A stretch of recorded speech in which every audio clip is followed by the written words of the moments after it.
Here's how you can convert Excel to Word. So converting Excel from Word is very easy and simple. I'm gonna show you a step-by-step method on how you can do this. Watch this video till the end. So let's just straight get into it. First of all, go to Excel, and when you're here, let's say you have done your work, and I'm just gonna put random numbers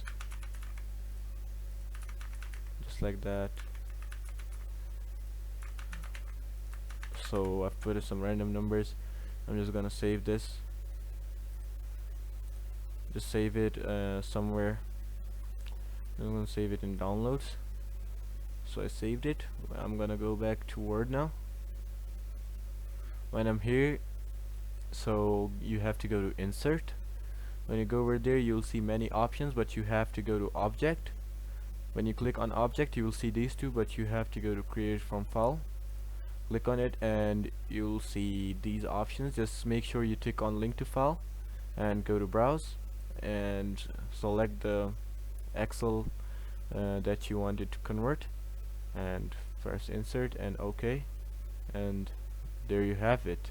So yeah, that's basically it on how you can convert Excel to Word. So I hope I helped you guys out. Peace.